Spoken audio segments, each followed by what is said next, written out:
Selamat datang kembali di channel Gilang Gula, teman-temanku yang pastinya menunggu video prediksi Money in the Bank. Kali ini kita akan coba ya merangkai cerita-cerita yang terjadi menjelang Money in the Bank dan juga opini saya untuk prediksi siapa yang akan menang di match-match yang tersaji di Money in the Bank. Sejauh ini ada 7 match yang sudah resmi diumumkan, sepertinya nggak ada tambahan ya. Dan 7 match ini menurut saya ya cukup padat ya untuk sebuah perhelatan Money in the Bank yang tahun ini diselenggarakan di O2 Arena London, United Kingdom, bukan di Amerika. Jadi ini dimulai tayangnya live itu di Disney Plus jam 2 malam guys. Jam 2 malam, jam 2 dini hari, hari Minggu dini hari. Di malam Minggu begadang tuh jam 2 tayang tuh live streamingnya Money in the Bank, karena perbedaan waktu yang cukup signifikan ya untuk United Kingdom, Inggris Raya. Dan main event untuk Money in the Bank tahun ini justru bukan match ladder match, tetapi Civil War dari cerita Bloodline ya. Kita akan coba bahas lengkap di prediksi Money in the Bank 2023. Gak ada intronya guys ya. Langsung aja. Match pertama yang kita coba prediksi adalah Gunther, the Intercontinental Champion, melawan Matt Riddle, yang pasti untuk defense championship-nya Gunther ya. Ini melawan Gunther setelah Mustafa Ali ya. Dan Matt Riddle dimasukkan ke dalam feud ini sejak KO dan Sami terlibat dengan feud lawan Imperium ini. Riddle membantu, terus akhirnya Riddle punya perseteruan sendiri dengan Gunther. Dan akhirnya kemarin baru official ya, sejak beberapa kali cuma digodain lewat promo doang, diganggu-ganggu promo doang, sampai Riddle menantang Gunther untuk match championship di Money in the Bank ini. Menurut saya feudnya tidak terlalu dalam ya, belum begitu meaningful menurut saya. Hanya saja ini untuk biar si Gunther dapat defend championship lagi di Money in the Bank tahun ini, dan Riddle dari penantang berikutnya. Dan di malam yang sama di Raw kemarin, Gunther menerima tantangan Riddle. Saya tuh tidak begitu percaya dengan match yang seminggu sebelum event itu diumumin. Saya nggak percaya sama match itu akan jadi hal yang besar terjadi begitu ya. Jadi ekspektasi saya akan retain. Jadi prediksi saya Gunther akan retain Intercontinental Championship. Dan ceritanya juga si Riddle ini disasar bagian tumit kirinya yang dihajar di 2 minggu lalu, diinjek sama Gunther dengan sekuat tenaga. Dan di minggu kemarin ini kelihatan di Raw ini si Riddle kakinya sudah dibalut dan juga dihempasin sama Gunther sekali lagi. Dan ini jadi titik lemah jelas yang akan dibawa untuk story dalam matchnya Gunther melawan Matt Riddle. Dan Gunther sekali lagi saya prediksi akan retain the championship.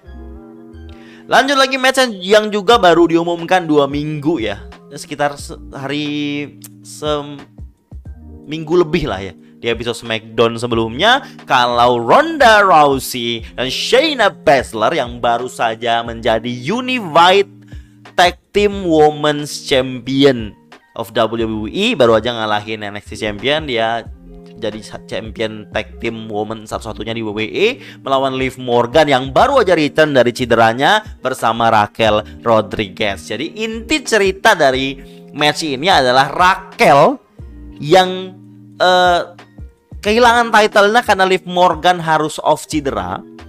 Itu yang title-nya direbut sama Ronda Shayna dalam Fatal 4-Way. Ini membuat Raquel merasa dicurangi. Walaupun Liv Morgan yang bikin dia kehilangan title karena Liv Morgan cedera juga. Raquel bilang sama Shayna sama Ronda yang baru aja menang championship match unification itu, kalau title tersebut belum pernah kalah dari Raquel. Jadi Raquel nggak pernah kehilangan title itu dengan kekalahan. Jadi ngerasa Liv Morgan dan Raquel masih layak untuk menantang championship tersebut. Sesimpel itu aja. Jadi Ronda Shayna akan lawan Liv Morgan dan Raquel untuk tag team match for untuk Women's Tag Team Championship, dan saya kira ini akan tetap retain Ronda Rousey dan Shayna Baszler ya, karena saya berpegang kepada sebuah rumor yang bilang kalau Ronda akan muncul di NXT. Ronda akan muncul di NXT dengan Shayna pasti bawa tag team championship dong. Soalnya tag team championship kan cuma satu di WWE ini, Raw, SmackDown sama NXT. Jadi dia mau nggak mau ya harus defend title-nya di NXT. Jadi itu kayak jadi alasan Ronda untuk datang ke NXT. Jadi menurut saya Ronda Shayna akan retain Women's Tag Team Championship ya. Liv Morgan sama Raquel KO lagi gitu. Itu bisa jadi ada kemenangan juga ya untuk Liv sama Raquel juga. Saya kurang tahu juga, tapi saya tetap akan memprediksi pendirian saya ke Ronda Rousey dan juga Shayna Baszler. Lanjut lagi dalam match berikutnya, Cody Rhodes melawan anak Dajjal durhaka pada orang tua, Dominic Mysterio bersama Rhea Ripley. Lagi-lagi Rhea Ripley di pay-per-view ini tidak ada pertandingan ya. Dia malah akan bertanding di Raw minggu depan lawan Natalya, bukan di Money in the Bank. Nggak tahu nih, mungkin lagi ada cedera dikit, cedera parah apa gimana yang kita nggak tahu. Ya it's okay lah ya guys ya. Cody Rhodes melawan Dominic Mysterio, match biasa, tidak ada stipulasi.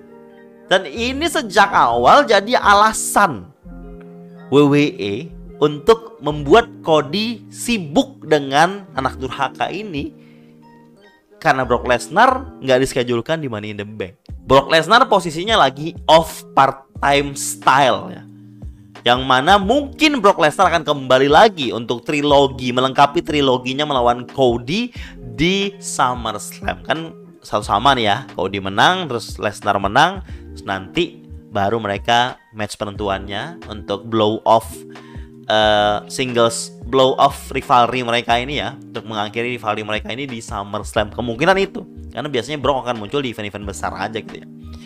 Di Arab ya besar duitnya ya. Dan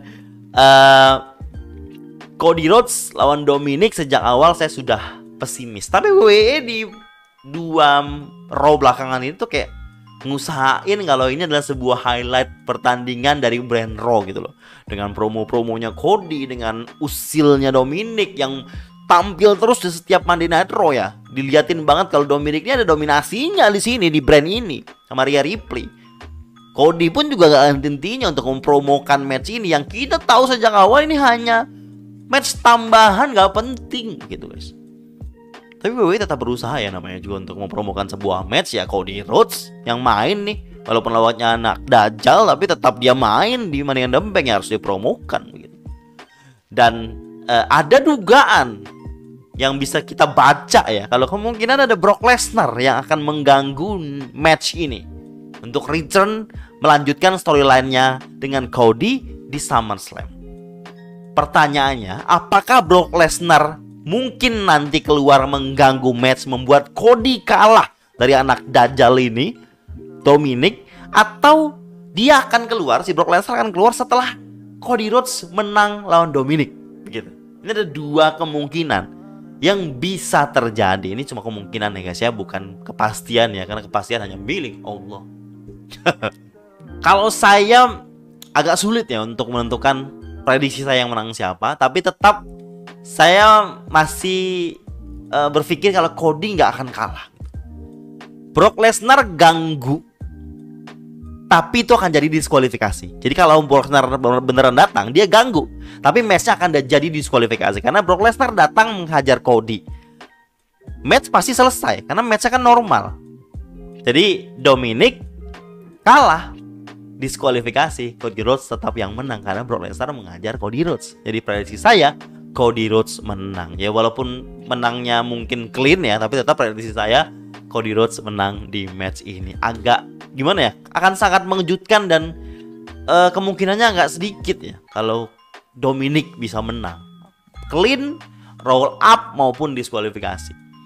Kalau saya tetap berpikir Cody Rhodes menang, diganggu atau tidak diganggu Brock Lesnar. Lanjut lagi, match berikutnya adalah Seth freaking Rollins melawan Finn Balor. Ini merupakan match untuk World Heavyweight Championship yang dipegang Rollins. Cerita utama untuk match ini adalah di mana Finn Balor ingin balas dendam. Itu cerita utamanya ya. Revenge, Finn Balor's revenge. Di mana di tahun 2016 ya, 7 tahun setengah lalu lah pokoknya, kalau nggak salah. Itu waktu match final Universal Championship pertama kali di debut, yang menang Finn Balor, tapi dia di tengah match dicederai oleh Rollins, yang membuat dia di malam berikutnya di Raw harus relinquish Universal title tersebut. Nggak jadi dia pegang Universal title, dan Rollins mengejeknya. Karena dulu kan Rollins heel ya, sekarang Rollins face. Dulu Finn Balor yang face, sekarang Finn Balor yang heel. Dalam sebuah promo Rollins bilang kalau Finn Balor ini harus, kalau mau lawan saya harus seperti Finn Balor yang dulu kualitasnya.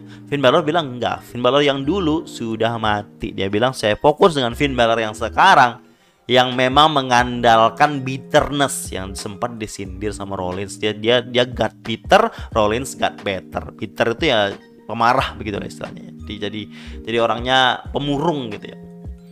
Dan Balor akan mengandalkan ini, dan gak ada demon guys. Jelas Finn Balor sudah menekankan Finn Balor yang sekarang yang akan menghadapi Seth freaking Rollins. Ada sedikit selingan Carmelo Hayes ya, yang jadi orang ketiga di sini membela Rollins ya, baik di NXT maupun juga di Monday Night Raw. Tapi tetap fokusnya Finn Balor yang memang di booking kuat di Raw kemarin menang lawan Carmelo Hayes itu mau balas dendam. Rollins sudah merebut semuanya dari Finn Balor 7 tahun yang lalu. Dia akan balas dendam, merebut semuanya dari Rollins di tahun ini di Money in the Bank. Karena ketika Finn Balor kalau menang, dia akan menghilangkan semua atau merebut semua yang Rollins miliki sekarang, apapun itu begitu. Tapi prediksi saya dengan kemantapan story seperti ini, memang usaha WWE itu lumayan oke lah menurut saya untuk ngangkat ceritanya Finn Balor yang ingin balas dendam ke Seth Rollins. Tadi di booking kuat itu membuat kita jadi siapa nih yang menang kira-kira? Siapa ini yang menang kira-kira? Kalau saya nggak ada kepikiran Rollins akan kehilangan title di Money in the Bank. Saya nggak kepikiran itu karena ini masih kurang lebih 1 bulan nih Rollins baru pegang ya, dan hype-nya masih tinggi guys. Rollins masih layak ada championship di pinggangnya, tuh masih layak dengan wow-wow-nya yang selalu tidak pernah bisa dihentikan, bahkan dengan Rollins sekalipun ketika promo waktu sama Finn Balor waktu itu.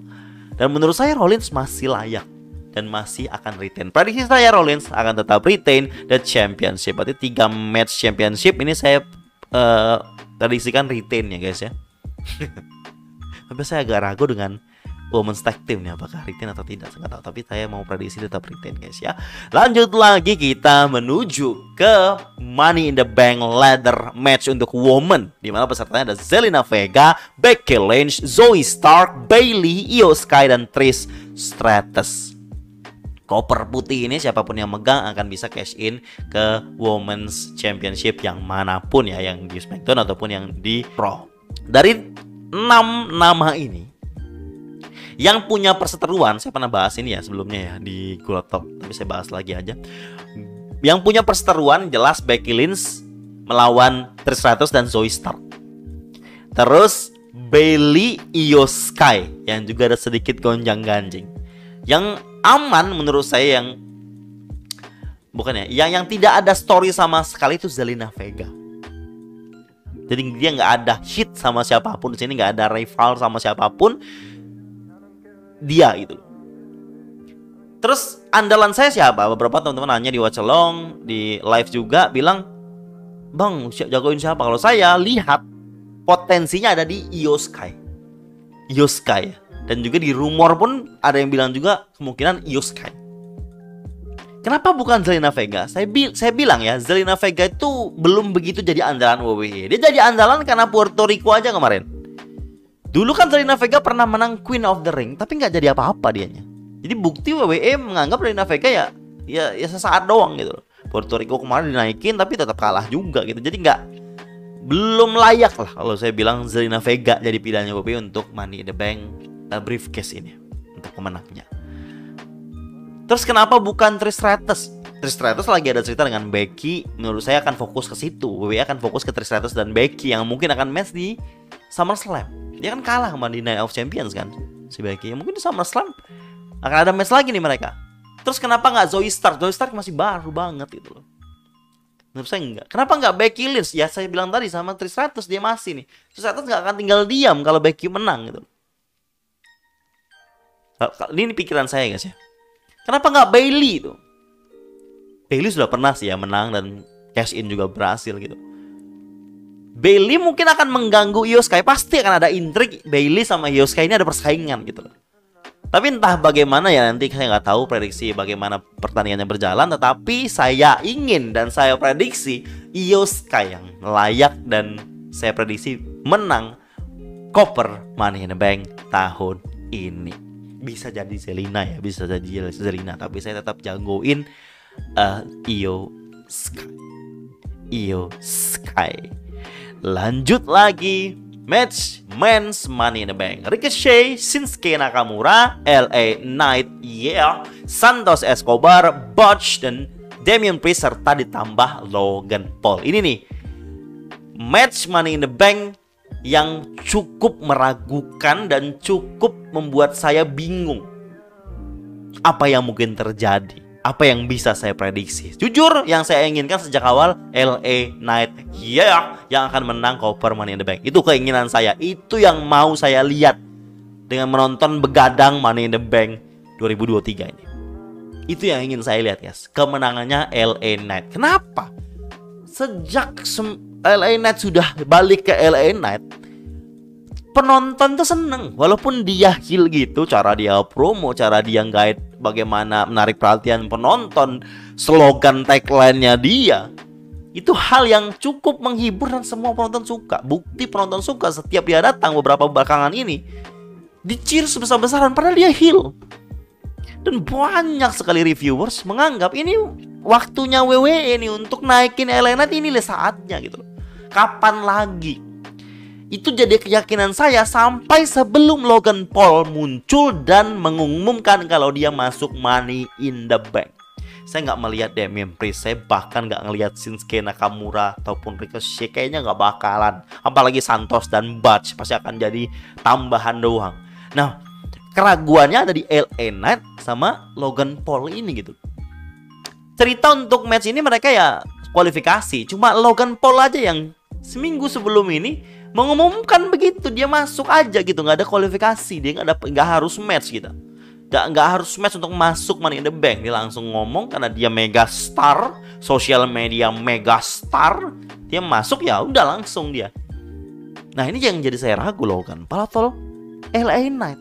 Saya ingin jelas LA Knight. Kita coba pikir dari segi bisnis ya. Jelas Logan Paul akan sangat menguntungkan bagi bisnis WWE, expose media, dan lain sebagainya. Bayangin kalau Logan Paul menang, koper akan dia bawa di acaranya dia di podcast, di acara dia kalau pergi kemana-mana, kalau di acara media apa segala macam, dia pajang di belakang kamarnya di podcast apa segala macam. WWE akan dapatkan expose media yang sangat mumpuni signifikan dari Logan Paul. Itu akan sangat mendatangkan bisnis yang luar biasa untuk WWE. Dan pasti saya keyakinan saya Logan Paul akan bisa dapat championship. Jelas menguntungkan guys. Kalau WWE mau ngambil jalan itu ya. Dan LA Knight kalau dia yang menang itu sangat menyenangkan bagi banyak fans guys. Banyak fans tuh gak suka Logan Paul. Lebih banyak yang suka LA Knight daripada Logan Paul guys. Walaupun Logan Paul itu social media star, social media mega star. Tapi kalau kita lihat ya guys ya, WWE kan lebih senang bisnis nih. Ada kemungkinan besar Logan Paul menang. Tapi saya tetap ingin prediksi dan sesuai keinginan saya kalau LA Knight akan memenangkan Money in the Bank ladder match. Jadi saya menganggap kedatangannya Logan Paul hanya untuk memeriahkan Money in the Bank, membuat Money in the Bank lebih banyak yang nonton, media banyak mengcovernya. Dan saya ingin dan saya mau Logan Paul gagal itu karena gangguan orang luar. Mungkin ada yang return langsung ganggu Logan Paul. Disebut nama yang nggak ada ya, Drew McIntyre, Bray Wyatt. Siapakah itu nanti datang goyang Logan Paul tidak berhasil, LA Knight yang naik, LA Knight yang dapat koper Money in the Bank. Karena saya tidak suka kalau Logan menang. Oke, nanti di expose media, tapi Logan kan jarang datang.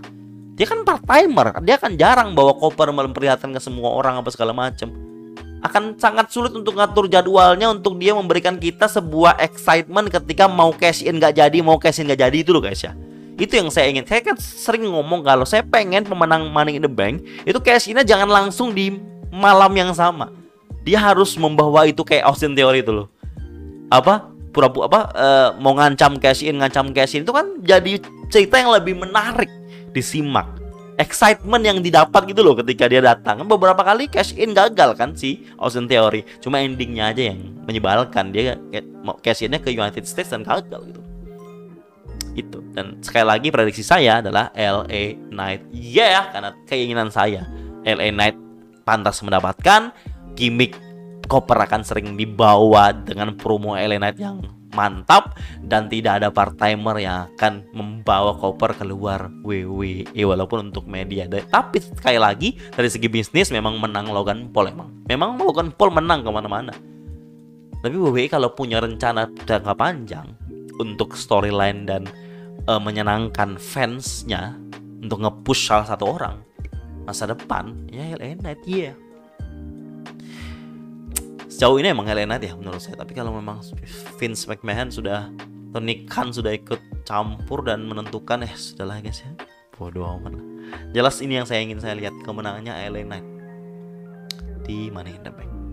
And let's go to main event kita, The Bloodline Civil War Tag Team Match. Roman Reigns Solo Sikoa bersama Paul Heyman melawan Jey Uso dan Jimmy Uso. Menurut saya tidak perlu menjelaskan cerita Bloodline ini gimana ya. Saya sudah sajikan reaction saya di akun TikTok saya guys ya. Di sana tuh jelas sejak Night of Champions, bahkan sejak Backlash kalau nggak salah, saya bikin itu sampai Smackdown yang kemarin. Bagaimana pertama kali Jimmy dan Jey Uso dianggap outsider oleh Roman, nggak dianggap begitu. Terus pertama kali Jimmy Uso akhirnya snap, dia menghajar super kick Roman 2 kali di Night of Champions. Keraguan Jey Uso sampai akhirnya Jey Uso yakin untuk bareng sama saudaranya sendiri Jimmy Uso. Paul Heyman yang sibuk sendiri untuk menyatukan mereka, berusaha narik Jey Uso tapi nggak berhasil. Malah Roman lebih memilih wise man-nya daripada Jey Uso. Solo Sikoa yang masih setia sama Roman walau gimana pun saudaranya masih berada di pihak seberangnya.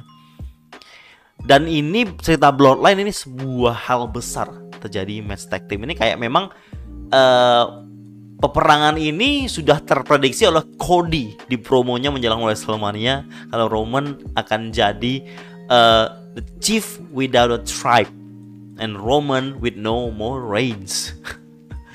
Tapi kali ini Roman Reigns udah pegang 3 title ya guys ya, by the way. Dan ini semakin menjadi hal yang sangat menarik untuk dinantikan, dengan ekspektasi kita hal besar apa yang terjadi di Civil War ini. Apakah Uso akan finally bisa lebih kuat daripada Bloodline di sini dengan memenangkan pertandingannya, atau Solo Sikoa dan Roman Reigns bisa membungkam The Usos dan kembali merajai atau menjadi yang terbaik di lingkungan ataupun keluarga Bloodline. Dengan slogannya siapa yang akan jadi the ones gitu ya, Bloodline atau The Usos. Prediksi saya ini yang membuat saya paling bingung ya, karena ada 2 kemungkinan ya. Ya jelas ya 2 kemungkinan ya. Solo Roman menang atau Jimmy sama Jey yang menang. Itu 2 kemungkinan yang terjadi. Sejauh ini tidak ada tanda-tanda orang ketiga, orang luar yang akan mengganggu. Kemarin kan ada keterlibatan KO sama Sami ya. Sekarang kan sudah nggak ada lagi tuh KO sama Sami terlibat dalam hal ini. Cuma Sami aja yang mungkin meyakinkan Jey Uso kemarin. Apakah Sami akan diangkat lagi? Kayaknya enggak guys. Ini kayaknya Civil War antara mereka berempat aja. Kalau saya berpikir Roman Reigns tetap menang. Jadi prediksi saya ya, ini saya sampai bingung nih, sampai ulang beberapa kali ngomongnya nih guys. Ini sudah saya potong ya. Saya udah ulang beberapa kali nih menentukan. Saya tadi nentuin Roman Reigns kah atau Jimmy J Uso kah, masih bingung. Nah, ini saya mau mantapin ya. Prediksi saya adalah Roman Reigns dan Solo akan memenangkan pertandingan ini bagaimanapun caranya, karena mungkin ini jadi momentum ya untuk kembali membuat atau meyakinkan lah semua orang kalau Bloodline atau Roman Reigns sama Solo itu ya masih ancaman tertinggi yang ada di WWE, khususnya di brand SmackDown. Dan mungkin kalau cerita ini mungkin akan berlanjut, saya kira akan berlanjut ya, ini akan menuju ke SummerSlam. Mungkin mereka akan rematch atau bahkan akan one on one antara satu dan antara masing-masing. Mungkin akan single match one on one antara Roman lawan Jay atau lawan Jimmy, Solo atau lawan Jay lawan Jimmy gitu. Dan mungkin ada campur tangan nih. Saya jadi ada kecurigaan di match ini, mungkin ada campur tangan Paul Heyman juga, mungkin ada melakukan sesuatu atau gimana ya, karena nama Paul Heyman kan disebut-sebut.